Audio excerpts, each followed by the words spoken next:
નમસ્કાર, હું છું કેતલ અને આપ જોઈ રહ્યા છો CB24। SIR ની કામગીરી અંતર્ગત મુસ્લિમ મતદારોના નામ ખોટી રીતે રદ કરાયા હોવાના પુરાવા સામે આવ્યા છે। રાજ્યમાં ચાલતી SIR ની કામગીરી સામે કોંગ્રેસે અનેક પ્રશ્નો ઊભા કર્યા છે।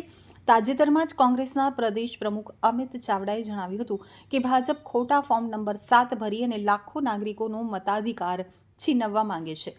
10 લાખ મતદારોના નામ રદ કરવા ભાજપની તૈયારી છે।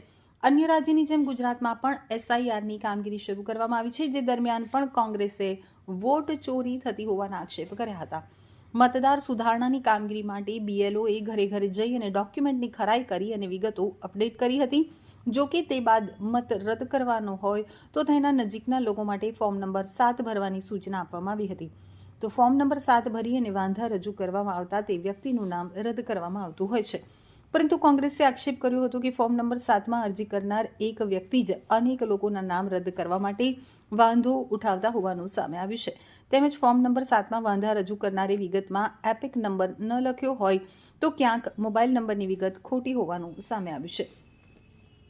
અમદાવાદ શહેરના ઝાના સાહેબની ગલી, રિલીફ રોડ અને મિર્ઝાપુરના મોરકસવાડમાં રહેતા 100 કરતાં વધુ લોકોના નામ રદ કરવા ફોર્મ 7 ભરાયું હોવાનો સ્થાનિકો દ્વારા દાવો કરવામાં આવ્યો છે।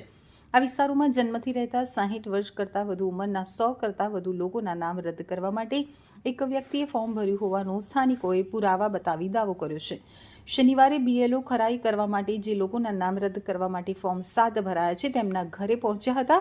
અનેક વ્યક્તિઓ જીવિત હોવા છતાં ફોર્મ નંબર 7માં મૃત્યુ થયું હોવાનું બતાવવામાં આવ્યું હતું। તો BLO જ્યારે ખરાઈ કરવા ઘરે પહોંચ્યા ત્યારે સ્થાનિકોને ખબર પડી કે કોઈક વ્યક્તિએ ખોટી રીતે નામ રદ કરવા માટે ફોર્મ નંબર 7 ભર્યા છે।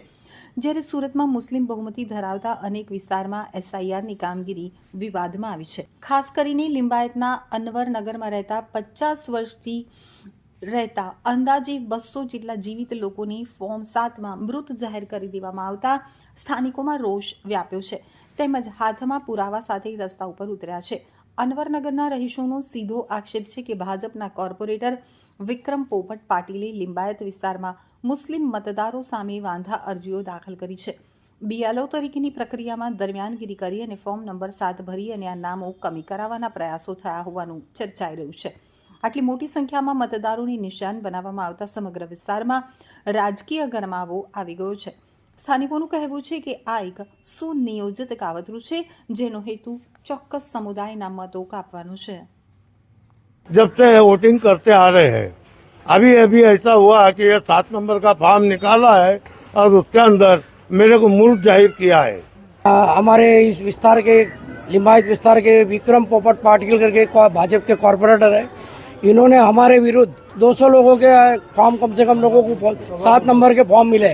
कोई को घोषित किया है, मृत घोषित किया है, किसी को भाई यहाँ नहीं रहते, इस तरीके से खोटा आक्षेप करके उन्होंने 7 नंबर का फॉर्म भरा है। ભારતીય જનતા પાર્ટી બોખલાઈ ગઈ છે અને આ બોખલાટમાં જે નામ ડ્રાફ્ટ મતદાર યાદીમાં પ્રસિદ્ધ થઈ ચૂક્યા હતા એવા નામોની સામે લિંબાયત વિધાનસભામાં આશરે 30,000 કરતાં વધારે નામોની સામે એમને વાંધા લીધા। બંને બૂથ પર 125 એટલે 250 કરતાં પણ વધારે મતદારોને સામે એ લોકોએ ફોર્મ નંબર 7 ભરીને વિક્રમ પાટીલ કરીને કોઈ એમનો કોર્પોરેટર છે એના દ્વારા વાંધા લેવામાં આવ્યા છે।